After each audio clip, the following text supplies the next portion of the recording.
আলহামদুলিল্লাহ ওয়াসসালাতু ওয়াসসালামু আলা রাসূলিল্লাহ ওয়া আলা আলিহি ওয়া সাহবিহি ওয়া মান ওয়ালা। আমরা আলোচনা করতেছিলাম আবু বকর রাদিয়াল্লাহু আনহুর জীবনী সম্পর্কে। আমরা এই পর্যায়ে আলোচনা করছি আবু বকর রাদিয়াল্লাহু আনহু খলিফা হওয়ার ওই সময় নিয়ে।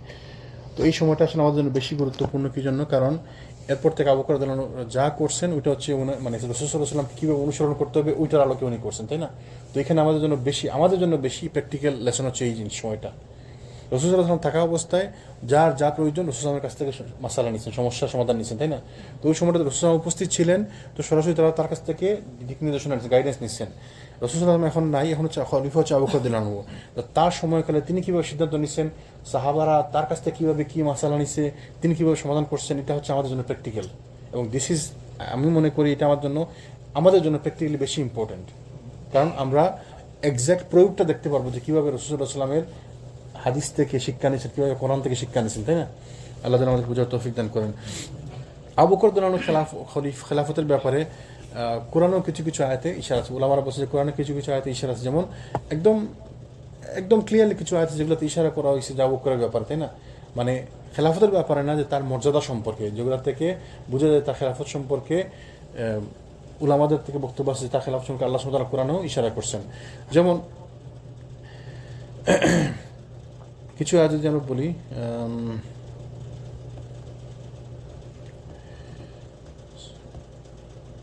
যে বিখ্যাত যে আয়াতটি, ইল্লা তানসুরুহু ফাকাদ নাসারাহুল্লাহু ইযা আখরাজাহুল্লাযীনা কাফারু ওয়া সানি ইসনাইনি ইয হুমা ফিল গার ইয ইয়াকুলু লিসাহিবিহি লা তাহজান ইন্নাল্লাহা মা'ানা। যদি তোমরা তাকে রাসূল সাল্লাল্লাহু আলাইহি ওয়াসাল্লামকে সাহায্য না করো, তবে মনে রেখো যে আল্লাহ তার সাহায্য করেছিলেন। তোমরা মানে আল্লাহ সুবহানাহু ওয়া তাআলা কি বলছেন, যে তোমরা যদি রাসূল সাল্লাল্লাহু আলাইহি ওয়াসাল্লামের সাহায্য না করো, তোমরা মনে রাখো যে আল্লাহ তার সাহায্য করেছিলেন। এবং এই সাহায্যটা শুধু রাসূলুল্লাহ সাল্লাল্লাহু আলাইহি ওয়াসাল্লামের জন্য না, কিয়ামত পর্যন্ত যত লোক হকের পথে থাকবে, দিনের পথে থাকবে, কেউ সাহায্য না করলেও আল্লাহ সুবহানাহু ওয়া তাআলা তাকে সাহায্য করবেন। আর সাহায্যের মাপকাঠি আমাদেরকে বুঝতে হবে। সাহায্যের মাপকাঠি না হচ্ছে পয়সা। যেমন একজন লোক হচ্ছেন হকের দিকে দাওয়াত দেয় মানুষকে, হকের পথে, তার কাছে পয়সা নাই, তা আপনি বলতে পারেন যে তাহলে আল্লাহ যদি সাহায্য করতে তার পয়সা নাই, সে গরিব কেন? তাহলে পয়সা হকের মাপকাঠি না, বা সম্পদ হকের মাপকাঠি না, বা তার ফেমাস হওয়া এটা হকের মাপকাঠি না। হকের মাপকাঠি কি তার মনের মধ্যে শান্তি, আল্লাহ সুবহানাহু ওয়া তাআলা তার জীবনে বারাকা দিয়েছেন কিনা, সে সফল কিনা। তো সফলতা আবার আপনার আমার চোখে সফলতা না, সফলতা হচ্ছে আল্লাহ সুবহানাহু ওয়া তাআলার কাছে যেটা সফলতা।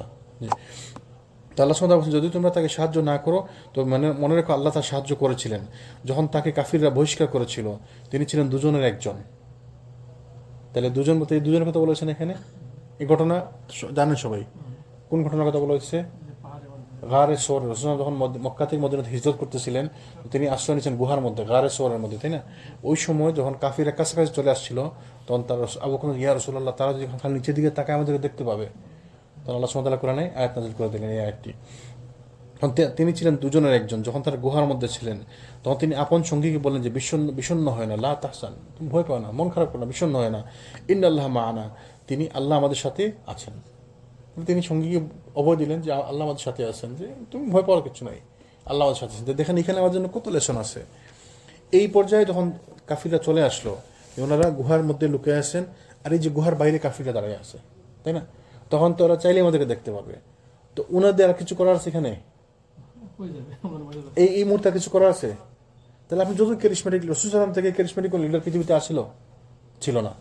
রাসূল সাল্লাল্লাহু আলাইহি ওয়াসাল্লাম মানে কেউ যদি করার কোনো ক্ষমতা থাকতো, সেটা হচ্ছে রাসূল সাল্লাল্লাহু আলাইহি ওয়াসাল্লাম। কারণ মাথায় যদি কোনো বুদ্ধি আসছে, সেটা ছিল রাসূল সাল্লাল্লাহু আলাইহি ওয়াসাল্লাম। এর থেকে বুদ্ধিমন্ত পৃথিবীর বুকে কেউ নাই, ছিল না কোনোদিন, আসবে না কোনোদিন, তাই না? তো দেখেন এই পর্যায়ে রাসূল সাল্লাল্লাহু আলাইহি ওয়াসাল্লাম আর কিছু করার আছে? আর কিছু করে না। কাফিররা নিচে তাকাইলেই দেখতে পারতো।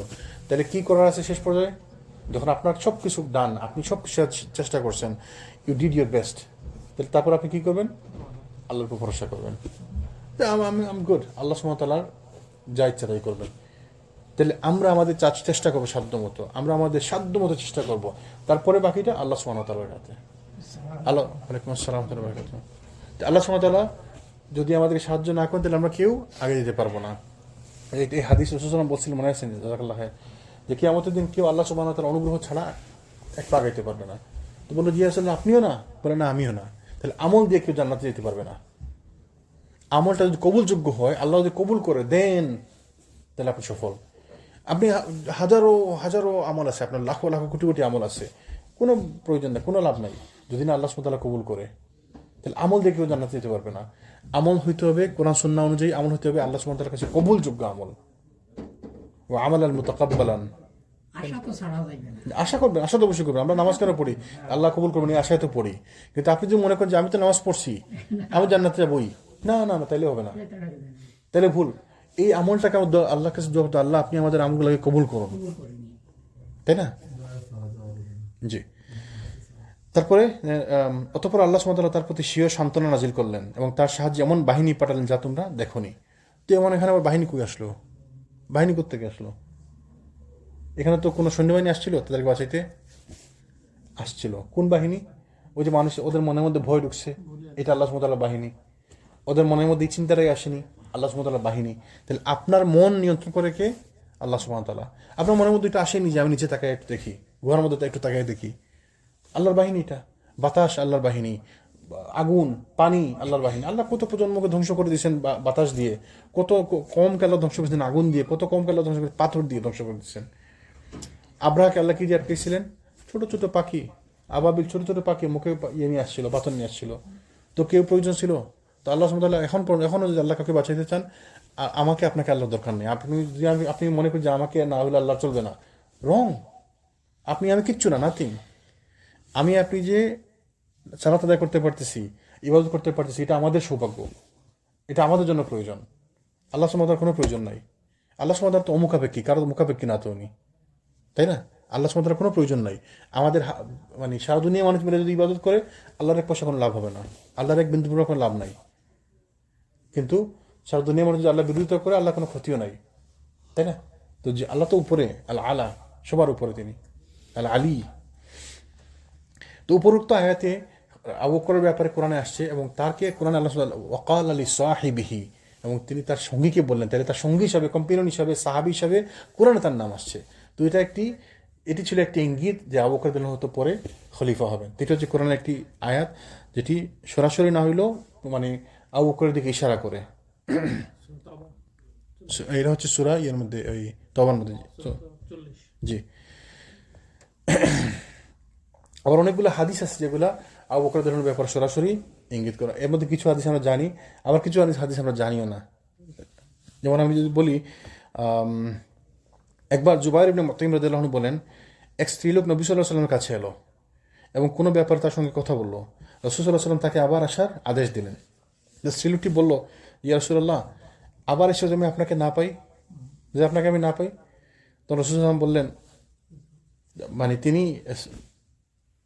এই কথা বলে রাসূলুল্লাহ মৃত্যুর কথা বোঝাচ্ছেন যে যদি আমি এসে আপনাকে না পাই তখন কি হতো। তখন তিনি বললেন, ইন্না লাম তাজিদিনি ফাআতি আবা বকর, যদি আমাকে না পাই তাহলে আবু বকরের কাছে আসবে, আবু বকরের কাছে যাবে।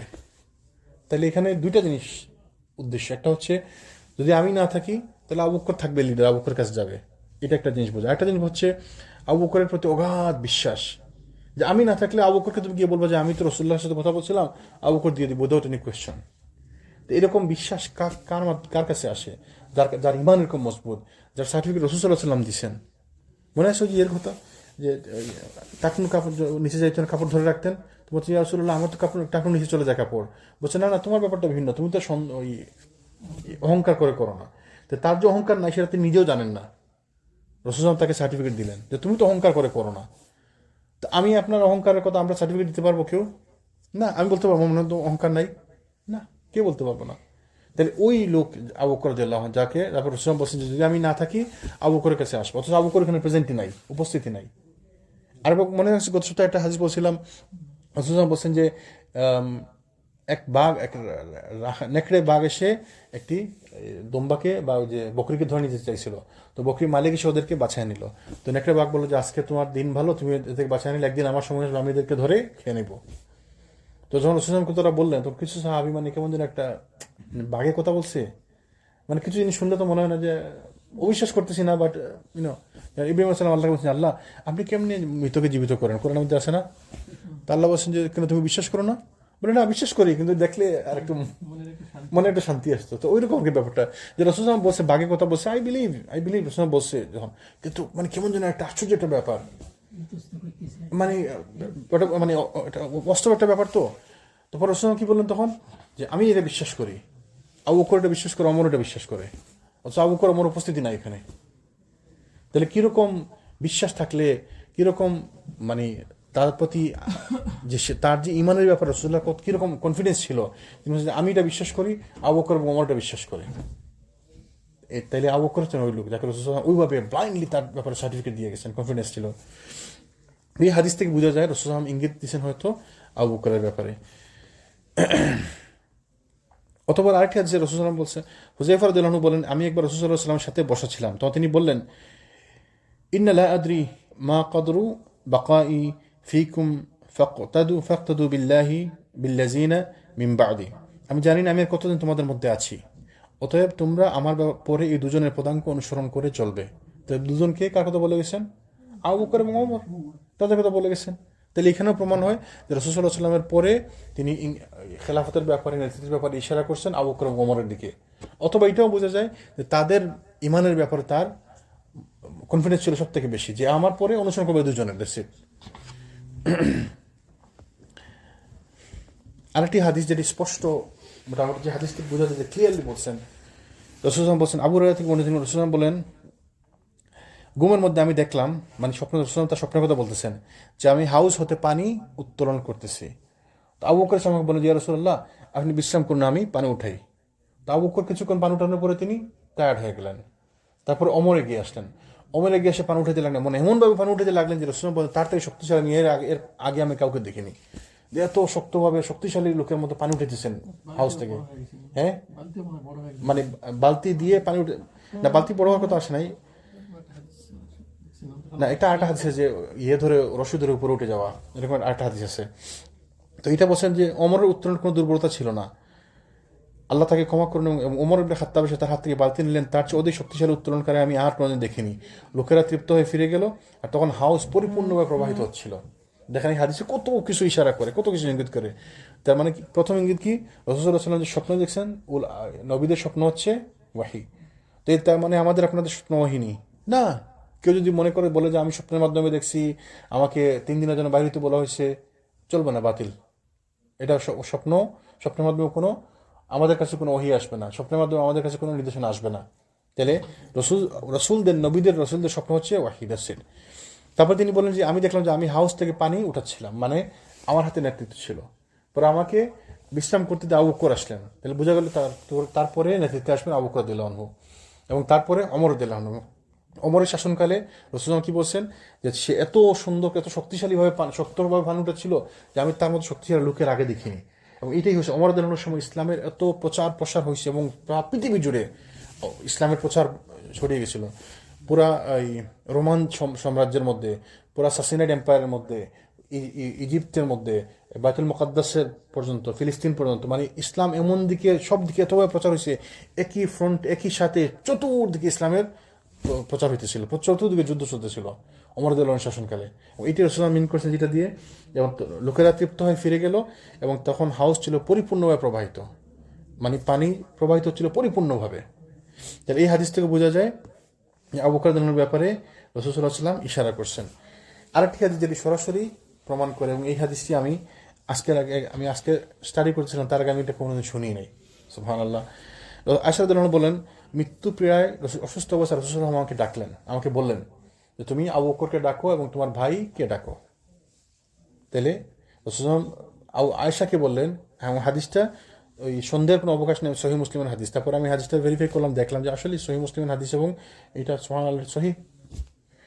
তিনি বললেন যে আবু বকরকে এবং তোমার ভাইকে আমার কাছে ডাকো, আমি একটি বিষয়ে লিখতে চাই। আবু বকরের খলিফা হওয়ার নিশ্চয়তা প্রসঙ্গে, মানে এটা হচ্ছে আয়েশা বলতেছে, তিনি মনে করছেন আবু বকরের খলিফা হওয়ার নিশ্চয়তা প্রসঙ্গে। তারপর রাসূলুল্লাহ বলেন যে আমার ভয় হয় যার যোগ্যতা নাই এমন কেউ হয়তো খলিফা হওয়ার আশা করবে। একদম সরাসরি হাদিসটা বলা হয়েছে, একদম ক্লিয়ার। আমি শুনে মনে করলাম যে এটা আসলে কি হাদিসটা আছে, কিন্তু আমি ভেরিফাই করলাম হাদিসটা ঠিকই সহিহ মুসলিমের হাদিস। আবু বকর এবং তোমার ভাইকে আমার কাছে ডাকো, আমি একটি বিষয় লিখতে চাই।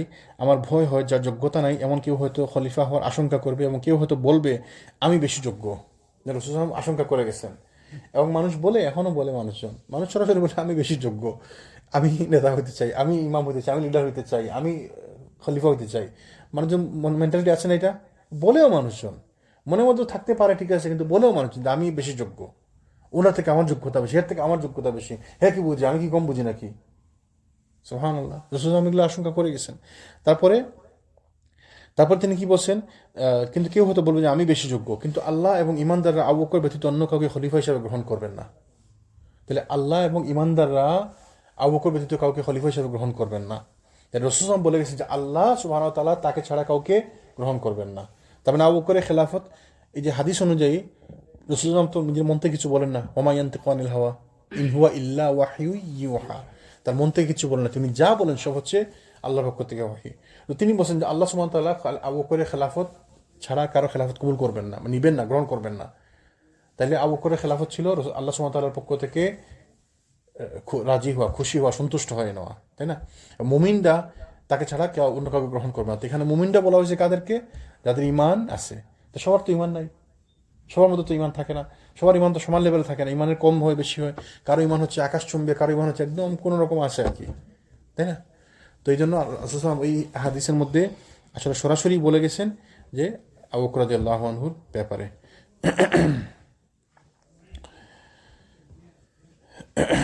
তারপরে আরও কিছু সাইন তো আছে যেগুলো রাসূল সাল্লাল্লাহু আলাইহি ওয়াসাল্লাম তার জীবদ্দশায় আবু বকর রাদিয়াল্লাহু নামাজ পড়াইছেন, সালাত ইমামতি করেছেন 17 ওয়াক্ত, একটানা 17 ওয়াক্ত।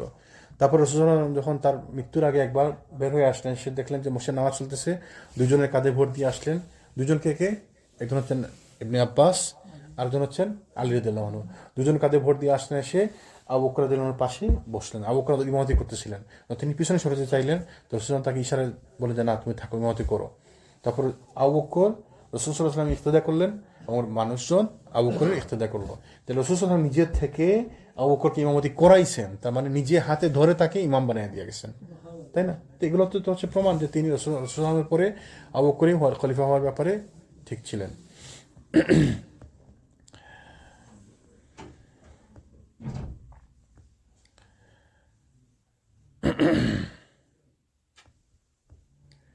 একটা জিনিস বুঝলাম না, জি তো মানে এগুলো তো এক ধরনের প্রমাণ, জি স্পষ্ট হাদিসে ছিল। জি। তারপর কিন্তু খলিফা তৈরি করতে অনেক সময় ওই যে আগে তো সিচুয়েশন আসেনি কোনোদিন, ইসলাম নতুন। জানতে অনেকের মধ্যে জি, এই যেমন ওই যে দেখেন, যখন সাদ ইবনে উবাদা রাদিয়াল্লাহু আনহু, তাকে বনু সাইদা গোত্র চত্বরে তাদেরকে নিয়ে মিটিং হচ্ছিল এবং তাকে খলিফা করার ব্যাপারে, আনসারদের মধ্যেই জ্ঞানী লোক একজন তিনি বললেন কি যে আমাদের একজন খলিফা দরকার, আপনাদের একজন খলিফা দরকার। আরেকজন কি বললেন যে খলিফা হতে হবে আনসার থেকে, যেহেতু আমাদের লোক বেশি, আমরা হচ্ছে আনসার, আল্লাহর সাহায্যকারী আমরা, এবং আপনারা হচ্ছেন আমাদের কাছে আশ্রয় নিচ্ছেন, আশ্রিত আপনারা। তার যুক্তি দেখেন কি সুন্দর যুক্তি, গণতান্ত্রিক যুক্তি, যে তাহলে আমরা লোক বেশি, আমাদের লোক থাকা লাগবে বেশি, আমাদের পক্ষ থেকে খলিফা হইতে হবে। পরে যখন আবু বকর মনে করে দিলেন যে রাসূল সাল্লাল্লাহু আলাইহি ওয়াসাল্লাম বলছেন যে খলিফা হবে, নেতা হবে কুরাইশ থেকে, এবং সাদকে বললেন যে সাদ, আপনার কি মনে নাই, আপনি তো উপস্থিত ছিলেন ওই বৈঠকে, রাসূল সাল্লাল্লাহু আলাইহি ওয়াসাল্লাম বলছিলেন, এরকম ইঙ্গিত করে বলছেন আপনি তো উপস্থিত ছিলেন ওই বৈঠকে, রাসূল সাল্লাল্লাহু আলাইহি ওয়াসাল্লাম বলছেন যে খলিফা হবে, নেতা হবে কুরাইশ থেকে। তো সাদের মনে হলো, মনের সাথে সাথে তিনি রাজি হয়ে গেলেন, সেটা কোনো কথা নাই। তাহলে এদের ইমান ছিল, তাদের মধ্যে ওই ইমানটা ছিল, কিন্তু ইনফরমেশন ছিল না। অনেকে আলাদা প্রশ্ন হয়। ইনফরমেশন আসার সাথে সাথে ইমানের কারণ তারা মেনে নিয়েছেন সাথে সাথে, এবং তারা বায়াত করছেন আবু বকরের হাতে। যখনই শুনছেন আবু বকর খলিফা, দেখছে ঢাকার কোনো প্রশ্ন নয়, আবু বকর ছাড়া কে খলিফা হবে। যখন কাউকে বলা হলো যে আবু বকরের ব্যাপার, যেমন আবু বৈদাকে বলা হয়েছিল যে আপনি আবু বৈদাকে খলিফা হন, তো তিনি কি বলছেন যে আল্লাহ সুবহানাহু ওয়া তাআলা আমার এই গর্দান যেন না থাকে, যে আবু বকর থাকা অবস্থায় যে খলিফা হইতে চাই, আমি যদি আবু বকর থাকা অবস্থায় আমি খলিফা হইতে চাই, তা আমার যেন গর্দানই না থাকে। তাহলে আবু বকর থাকা অবস্থায় আর কেউ খলিফা হবে এটা কেউ আশাও করে না, কেউ এটা সাহসও করে না। আবু বকর রাদিয়াল্লাহু আনহুর উপস্থিতি অন্য কেউ খলিফা হবে এটা মানাই যায় না।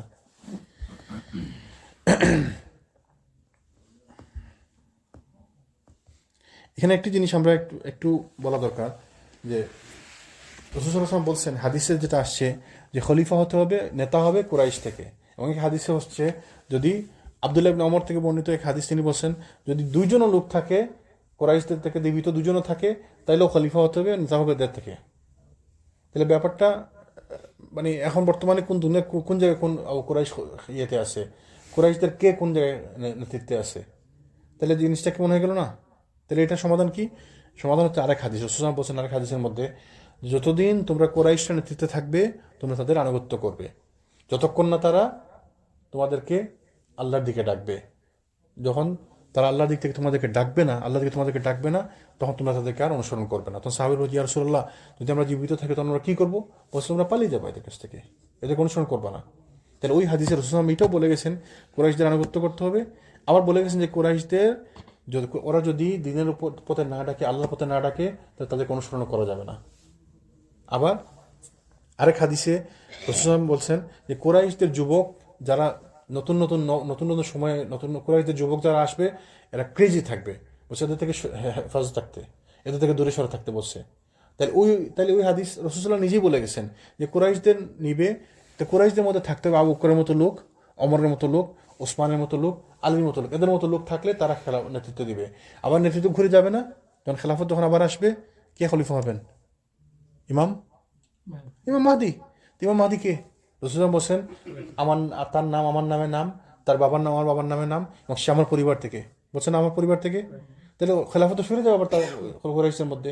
তো ইমাম মাহদির মতো লোক লাগবে খেলাফত কুরাইশদের কাছে নিতে হইলে, আবার ইমাম মাহদির মতো লোক লাগবে। তা আবার যা তার যেমন কন্যা স্টোর বা কালা যেগুলো আছে, কন্যা স্টোর যেগুলোতে বিয়ার বিক্রি হয়, লটো বিক্রি হয়, এরা যদি কুরাইশ হয়, এদের খেলাফত মানা যাবে? এরা যদি কুরাইশ হয়, এদের মানা যাবে না। রাসূল তো বলেই গেছেন এদের থেকে সতর্ক থাকতে, দূরে থাকতে, পালিয়ে থাকতে। তারা না দাড়ি রাখে, না তারা ইসলাম বুঝে, খালি আরবি পারে। আরবি পারে দেখে আমরা মনে করি মাশাআল্লাহ। এক লোক একটা ভিডিও দেখছিলাম, কই জানি কে জানি একটা ভিডিও দেখেছিল, একটা মেট্রো মানে ট্রেনে যেতেছে সৌদি আরব না দুবাই কোন জায়গায়, তো ট্রেনের মধ্যে আরবিতে বলতেছে যে পরের স্টপ হচ্ছে কি জানি, পরের স্টপের নাম বলছে। হ্যাঁ, তো যারা পরের স্টপে নামতে চান রেডি হয়ে যান, আরবিতে বলতেছে। সাথে সাথে এক পাকিস্তানি জন হাত উঠে গেছে। বুঝছেন নি? বুঝেন নাই? আরবি দুবাইতে তো ট্রেন যেতেছে না, তো ট্রেনে তো সবই আরবি বলতেছে, তো আরবি।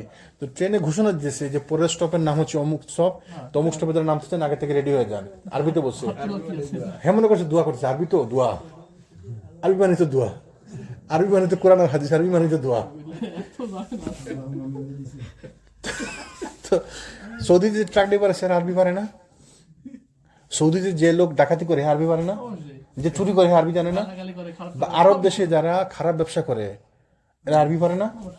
আরবি যদি ব্যবসা করে তারা আরবি মানে কি জানি? ওই যে বাংলাদেশে একবার ইয়ে করছিল, সরকার উদ্যোগ নিয়েছিল যে মানুষ তো বাংলাদেশে দেয়ালে প্রস্রাব করে, যেখানে দেখালে প্রস্রাব করে, আরবিতে লিখে দিচ্ছে দেয়ালে প্রস্রাব লেখা নিষেধ। তো যখন বাংলাদেশে যত জায়গায় লেখা থাকে এখানে প্রস্রাব করবেন না, মানুষ ঠিক ওই জায়গায় প্রস্রাব করে, মানে এমন একটা সাইকোলজি মানুষের। ব্যাপারটা বুঝছেন নি? যেখানে যেখানে লিখে আছে এখানে প্রস্রাব করিবেন না, তো ঠিক ওই জায়গায় মানুষ প্রস্রাব করে, ঠিক না? তো একবার ধর্মমন্ত্রীকে ছিল, সে বুদ্ধি করছে ইয়ে করবো, ওই আরবিতে লিখে দিব। তো আরবিতে ওই কথাটা লিখছে, এখানে প্রস্রাব করবেন না, এই কথাটা আরবিতে লিখছে। মানুষজন ভয় আর প্রস্রাব করে, আরবি লেখা। বুঝছেন ব্যাপারটা? আমি এই কথাটা বলছি, আমরা বুঝি না, আমরা যে অজ্ঞ, আমরা যে ব্যাককেল। আমার কথা আমি যে ব্যাককেল, আমি যেগুলো বুঝি না। আরবি বলে মানে মাশাআল্লাহ এত আলিম, মাশাআল্লাহ আলিম, হ্যাঁ তো নামাজই পড়ে না। এই হচ্ছে আমাদের অবস্থা। যদি বলেন আরেক স্টেশনের নামে সে হাত উঠে দিচ্ছে। আমাদের ওখানে বুঝছেন পাগড়ি পরা থাকে, ব্যাপার থাকে সবসময় বুঝছেন। এখানে নামাজ পড়া যায়, ওর পিছনে নামাজ পড়া যায় না, সুরে ফাতিহা পড়া যায় না, কি এক মুশকিল, ওকে ঠেলা তুলে দেবে। আমি একদিন নামাজ পড়া দেখেছি, আমাকে বলে দেখি আপনি কিছু নামাজ পড়া না, কে আমার আপনার মাথার টুপি নেই, টুপি নাই। হ্যাঁ, কি করবেন বলছিলেন? তাহলে আমাদের এটা হচ্ছে সমাধান যে খলিফা নির্বাচনের ক্ষেত্রে কুরাইশদের মানে অগ্রাধিকার থাকবে যদি তারা হকের পথে থাকে। যেমন সেম জিনিস আহলে বায়াতের ব্যাপারে, আহলে বায়াতকে আমরা সম্মান করবো না? আমরা যদি শুনি রসুল্লাহ বংশধর, আমরা সম্মান করবো না? কিন্তু রসুল্লাহ বংশধর বলে এখন যারা সমাজে নিজেরা পোস্টারিং করে আওলাদ রসুল, সাইয়দ অমুক তমুক তমুক বেদাতিদের সর্দার, তো তারাই মানা যাবে? রসুল্লাহর চাচা আপন চাচা না আবু তালিব? রসুল্লাহর চাচা না আবুল আহাব? এরা তো আপন চাচা, এরা কি জান্নাতে যাবে? এরা তো জান্নাতে যাবে না। তার মানে আহলে বাইতের কোনো গুরুত্ব নাই। আহলে বাইতের গুরুত্ব তার আছে যে আহলে বাইতের মধ্যে থেকে আসে এবং যে কোরআন হাদিসের উপরে আসে। তাইলে আহলে বাইত যদি হয়, তাহলে ওই যে আমাদের এক শায়েখ বলছিল আহলে বাইত হোসেন ঠিক আছে, অসুবিধা না, আমরা আপনাকে কোনো পয়সা দিব না। কেন? কারণ আহলে বাইত হলে তো আপনি সাদাকা নিতে পারবেন না, আপনি দান নিতে পারবেন না, তাহলে আপনার খাওয়ান দাওয়ান সব বন্ধ, আমরা স্যালারি দিব না। তো আহলে বাইতুল এই সমস্যা আছে না? তো আহলে বাইতকে আমরা সম্মান করি যদি তার কোরআন হাদিস জ্ঞান থাকে, কোরআনের উপর আমল থাকে, ইমান ইসলামের উপর থাকে, তাই না? আদারওয়াইজ আহলে হাদিসের কোনো গুরুত্ব নাই। আহলে হাদিস যেমন আবু তালিব যেমন জাহান্নামে যাবে, তো আহলে হাদিস আহলে বাইতে যেই হোক যদি ইমানের উপর না থাকে, ইসলামের উপর না থাকে, তার কোনো গুরুত্ব নাই। জি। যে খলিফা নির্বাচনের কি কি কিছু পদ্ধতি শাহেখ এখানে উল্লেখ করছেন, কি তিনি বলছেন খলিফা নির্বাচনের একটি সুনির্দিষ্ট পদ্ধতি থাকতে হবে। এই পদ্ধতির একটি হবে বায়াত গ্রহণ অথবা শপথ অনুষ্ঠান, যার মাধ্যমে সবাই তার আনুগত্য প্রকাশ করবে। তাহলে বায়াত একটা ব্যাপার, এই যে বায়াত নিয়ে কিছু কিছু জায়গায় একটু কন্ট্রোভার্সি আছে। তো বায়াত মানে কি, যে তার আনুগত্য নেওয়া, তাই না? যে যে নেতা হবে তার কাছ থেকে আনুগত্য নেওয়া, যে আমি আপনার আনুগত্য করব, মানে আমি আপনাকে মেনে চলবো, আপনার কথা অনুযায়ী চলবো আমি, তাই না? তো বায়াত কি যার তার বায়াত নেওয়া যাবে, যার যে কোনো কারো বায়াত নেওয়া যাবে? তো এটা অনেকভাবে ব্যাখ্যা করছে। কেউ বলছে যে যে কারো বায়াত নেওয়া যাবে, মানে মুসলিম জামাতের আমির হলে বায়াত নেওয়া যাবে। যেমন ধরেন এক্সাম্পল, মসজিদের ইমাম যে আছে তার কাছে আমরা বায়াত নিতে দেবো যে আমরা আপনার কথা শুনবো, এইটা একমত। আবার উত্তম মত হচ্ছে বায়াত হবে শুধু খলিফার জন্য, দেশের প্রধানের জন্য, রাষ্ট্রের প্রধানের জন্য। বায়াত মানে একটা গোত্রের প্রধানের জন্য না, বায়াত মানে একটা দলের প্রধানের জন্য না। এটা তাহলে জিনিসটাকে আমরা এইভাবে রাখি যে বায়াত রাষ্ট্র হইতে হবে অথবা খেলাফত হইতে হবে। যে রাষ্ট্র যদি মুসলিম রাষ্ট্র হয় তাহলে তার ওই শাসকের কাছে আমরা বায়াত হইতে হবে, শাসকের কাছে। বায়াত হবে না কোনো নেতার কাছে, বায়াত হবে শাসকের কাছে। আর শাসক খলিফা হইতে পারে বা একটি রাষ্ট্রের প্রধান হইতে পারে যদি মুসলিম রাষ্ট্র হয়। আবার বায়াতের পদ্ধতি কি? বায়াতের পদ্ধতি হচ্ছে যারা এক্সাম্পল এই শহরে যারা আছে, তাহলে এই শহরে যদি শাসক যদি এই শহরে থাকে তাহলে শহরের সবাই যথাসম্ভব নেতৃস্থানীয় যারা তারা সরাসরি শাসকের হাতে হাত রেখে বায়াত করবে। আর যারা নেতৃস্থানীয় না, আম পাবলিক, আম জনগণ, সাধারণ জনগণ, তারা কোনো রিপ্রেজেন্টেটিভের কাছে বায়াত নিবে। যেমন এক্সাম্পল, ধরেন এক্সাম্পল বাফলোতে একজন শাসক আছে, তার কাছে যারা আশেপাশে যারা আছে নেতৃস্থানীয় যারা সমাজের নেতৃস্থানীয়, তার কাছে বায়াত নিতে হবে। আর নায়াগ্রা ফলসের লোকেরা কীভাবে বায়াত নেবে? ওইখানে যে গভর্নর যে থাকবে তার কাছে বায়াত নেবে ওনার নামে, এই শাসকের নামে, শাসকের পক্ষে ওর কাছে বায়াত নিবে। আবার ধরেন ইয়েতে যারা আছে, ওস্টার পার্কে যারা আছে, তার ওইখানে যে গভর্নর থাকবে তার কাছে বায়াত নিবে ওনার পক্ষে, ওনার নাম দিয়ে। ব্যাপারটা বুঝা গেছে? ওইটা হচ্ছে বায়াত। তো বায়াত হবে কার জন্য? শাসকের জন্য। যদিও কিছু ওলামাদের ভিন্ন ভিন্ন মত আছে, কিন্তু উত্তম মত আছে বায়াত হবে শাসকের জন্য, খলিফার জন্য, দ্যাটস ইট। আর কারো কাছে বায়াত হবে না। তো একটি পদ্ধতি একটি হয়েছে বায়াত গ্রহণ তো শপথ গ্রহণ অনুষ্ঠান, যার মাধ্যমে সবাই তার আনুগত্য প্রকাশ করবে। আর একটা জিনিস, এটা ইসলামে আনুগত্য করতে হবে আমৃত্যু। যে যাকে নেতা বানাইছেন সে আমৃত্যু নেতা থাকবে, সে সারা জীবন নেতা থাকবে, যদি না তাকে কোনো কারণে আপনি নেতৃত্ব থেকে সরাইতে, যদি সে ইসলাম বিরুদ্ধে কোনো কাজ না করে, তাই না? তাহলে সে থাকবে নেতা। আচ্ছা, যারা নির্বাচনে অংশগ্রহণ করবে, এই নির্বাচন মানে কি যে ব্যালট দিয়ে নির্বাচন করে না, নির্বাচন হবে, নির্বাচন করবে, নির্বাচন আছে। কে করবে নির্বাচন? নেতৃস্থানীয় লোক যারা, যাদের বুঝ আছে, জ্ঞান আছে, বুদ্ধি আছে, মজলিসে শুরা যেগুলা, মজলিসে শুরা থাকবে এবং এরা নির্বাচন করবে, তারা নির্ধারণ করবে। তো তারা ভোটের মাধ্যমে দেবে। যেমন ওমর রাদিয়াল্লাহু আনহু মৃত্যুর সময় বলে গেছিলেন না, মৃত্যুর আগে বলে গেছেন না যে আমার পরে কে খলিফা হবে, এই অমুক অমুক অমুক অমুক অমুক এই 6 জন নির্ধারণ করবে। 6 জন কারা? আশারায়ে মুবাশশারা, যারা জান্নাতে সুসংবাদপ্রাপ্ত সাহাবী ছিলেন, এদেরকে কথা বলে গেছেন। বলছেন তার মধ্যে যদি মতভেদ হয় তাহলে আব্দুল্লাহ ইবনে ওমর, আমার ছেলে আব্দুল্লাহ মতামত নিবেন আপনারা, মানে 7 জন বানিয়ে দিলেন, তাই না? যেমন দেখেন যদি এইভাবে যদি না হইতো, মানে যে কেন নেতৃস্থানীয়রা সিলেকশন করবে আর কেন আম জনতা করলে কি সমস্যা হবে সেটা আম জনতা করলে সমস্যা। যেমন এই আমার ছেলে না, তো তার বুঝ আমার বুঝকে সমান। সে একটু আগে নামাজ পড়ে বাইরে খেলতে গেছে, তো সে কি বুঝছে তার জন্য এটা খারাপ? তো সেটা তো বুঝতেছে না। তো যে ঠান্ডা লাগলে তার ক্ষতি করবে সেটা তো বুঝতেছে না। এটা আমি তাকে ডেকে নিয়ে আসলাম, তার সিদ্ধান্তটা আমি নিলাম তার পক্ষ থেকে। কেন? কারণ তার ওই বুঝ নাই, আমার তার বুঝটা আমি নিতে হয়েছে, তার জন্য সিদ্ধান্ত আমাকে নিতে হয়েছে, কারণ সে তো বুঝ নাই তার মধ্যে। তা আমাদের দেশে যেটা হয় গণতান্ত্রিক পদ্ধতিতে, রিক্সাওয়ালারও এক ভোট, ভোটের যে মর্যাদা, ওই পিএইচডি করে আসে, ডাবল পিএইচডি, ট্রিপল পিএইচডি করে, তারও ভোটের একই মর্যাদা, এক ভোট এক সমান মর্যাদা। তাহলে রিক্সাওয়ালাও যদি 500 জন থাকে এক ওয়ার্ডে, আর যদি শিক্ষিত লোক থাকে 10 জন, তাহলে কে পাশ করবে? রিক্সাওয়ালাদের প্রতিনিধি পাশ করবে।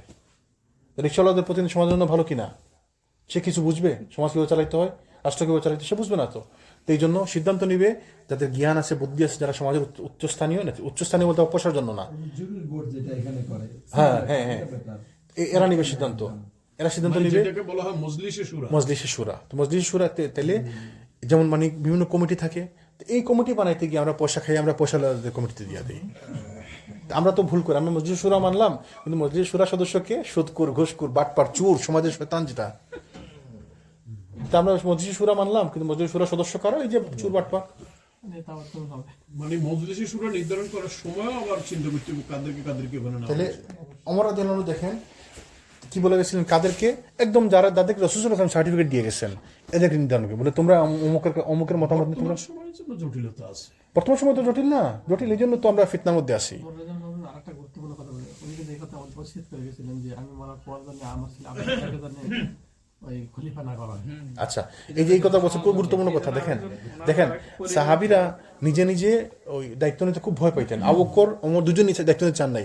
আবু বকর বলছেন যে কি বলছেন সরাসরি বনু সাঈদা চত্বরে কি বলছিলেন যে আমি চাই কুরাইশ হাতে নেতৃত্ব থাকবে, আপনার এই দুজন থেকে একজনকে নেতা বানিয়ে দেন, ও খলিফা বানিয়ে দেন। কাকে বলছেন? ওমর আর আবু উবাইদা। দেখেন তার কথা কিন্তু বলা হয় নাই, উনি চানও নাই, মন থেকেই চান নাই, বলছেন এই দুজনের একজনের কাছে আপনারা নেতৃত্ব বানিয়ে দেন। আবু উবাইদা কি বলছেন যে আবু বকর থাকতে আমি নিব, এর থেকে আমার গর্দান উড়ে যায়। ওমর বলছে যে আমি আবু বকরের কথা আমার এতক্ষণ ভালো লাগতেছিল খালি এই কথাটা ছাড়া, যে আমাকে যে খলিফা বানানোর কথা বলছে। দেখেন কি সুন্দর এদের মানে মেন্টালিটি, দেখেন তারা চায় না। আচ্ছা, শুধু যে তাদের মধ্যে এটা না, তাদের ফ্যামিলি মেম্বার দেখেন। আয়েশাকে যখন বলা হলো তুমি বলো আবু বকরকে বলো নামাজ পড়াইতে, আয়েশা বলতেছেন না, বলছেন যে আপনি অন্য কাউকে বলেন। দেখেন কেন বলতেছেন? কারণ তার বাপ যদি তিনি বলেন তো মানুষ যদি মনে করে স্বজন প্রীতি করতেছেন। আচ্ছা, তারপর আবার বলছেন যে তুমি কি বলছো আবু বকরকে বলো, বলছে না আবু বকর তো নরম মানুষ, অন্য কাউকে দেন। তখন রাগ করছেন, খুব রাগ করছেন তিনি, বলছেন তোমরা ইউসুফের মহিলাদের মতো কথা বলতেছো। তারপরে তিনি বাধ্য হয়ে বলতে হয়েছে যে আবু বকর আমার মানে তার বাপের কথা যে নামাজ পড়াইতে বলেন। তিনি কেন বলেননি? কারণ মানুষ মনে করতে পারে হয়তো যে স্বজন প্রীতি করতেছেন, আর তোনার মেয়াদি খাওয়ানি দায়িত্ব বুদ্ধি করে। আমরা যেটা বলি যে মন্ত্রী পিএস আপনি আপনার লোক দিয়ে দিচ্ছেন না, কিন্তু আমাদের মধ্যে এটা আছে দেখে আমরা এটা বলি। তাদের ফ্যামিলি মেম্বারদের মধ্যে কিরকম এখলাস ছিল, দেখেন দিনের বোঝ ছিল, জ্ঞান ছিল। সুবহানাল্লাহ। তো ওই কথাটা আপনি ছিলেন না, আমরা বলতেছিলাম যে গত 5 বছর থেকে আমরা একসাথে আছি। এই যে আমরা এখানে অনেকগুলো মুখ আছে, আমরা চিনি, আমরা গত 5 বছর থেকে আমরা এখানে আছি। আমাদের মসজিদ করার উদ্দেশ্য কি ছিল? না আমি বলি, আমি যেটা বলতেছিলাম আপনি তো ছিলেন না, আপনারা ছিলেন না, শুনেন না। 5 বছর থেকে আমরা এখানে আছি, আমরা শিখছি কদ্দূর, আমাদের ইমপ্রুভমেন্ট কি হয়েছে। 5 বছর আগে আমরা যে অবস্থা ছিলাম এখন আমরা সেই অবস্থায় আছি অনেক ক্ষেত্রে। আপনার দাড়ি কি 5 বছর লম্বা হয়েছে? আগেও তো আপনার দাড়ি লম্বা ছিল, আপনাকে যখন দেখছেন তখন আপনার দাড়ি লম্বা ছিল, এবং এই লাল দাড়ি ছিল। তো ওই ছবি আমি দেখতে দেখাবো আপনার, সেম ছবি ছিল, এই সেম ড্রেস ছিল আপনার। তাহলে আপনার মধ্যে কি চেঞ্জ হচ্ছে? আমলে কি পরিবর্তন করছি আমরা? আমাদের কোরআন আর একটু ভালো হয়েছে আগের থেকে না? কোরআন 2টা সূরা বেশি মুখস্থ করছি আগের থেকে না? হাদিস আমি 10টারও বেশি পড়তেছি আগের থেকে? আগেও আমরা তর্ক করতাম, এখন আমরা তর্ক করি। ওই ছোট্ট কম জ্ঞান নিয়ে আমরা আগে মানুষের সাথে তর্ক করতাম, এখন আমরা মানুষের সাথে তর্ক করি। আমাদের এই কাজ এটাই। আমাদের জ্ঞান বুদ্ধি বাড়ছে, দিনের জ্ঞান আমাদের বাড়ছে, বাড়ে নাই তো, কিছু কিছু ক্ষেত্রে বাড়ছে, 2-1 জনের বাড়ছে, 2-1টা জিনিসে বাড়ছে। তাহলে আমাদের আরো বেশি লাভ উচিত ছিল না? আরো বেশি লাভ হওয়া। রাসূল সাল্লাল্লাহু আলাইহি ওয়াসাল্লাম মক্কা 10 বছরে কি করছে? একটা দল বানাইছে, একটা গ্রুপ বানাইছে, যারা ইসলামের দাওয়াত দিবে, প্রচার করবে ইসলামের।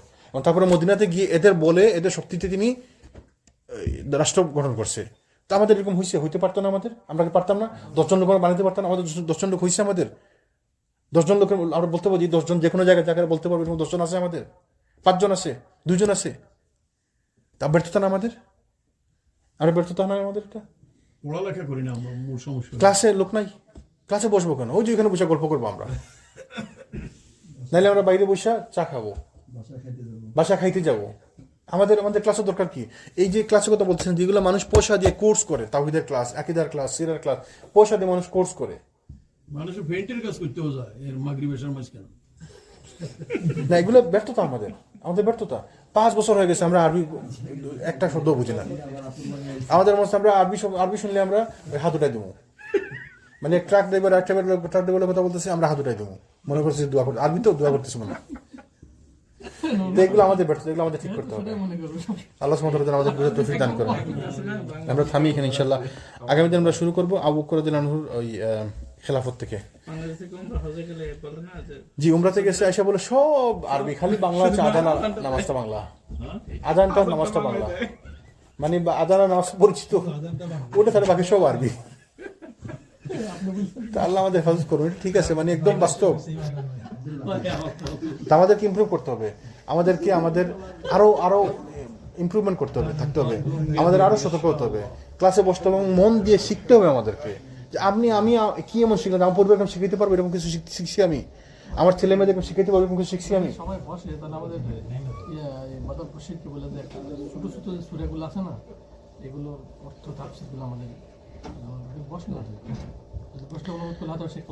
বসবো যে আমরা তো অনুরোধ করবো, আমাদের তো এই আগ্রহ থাকতে হবে।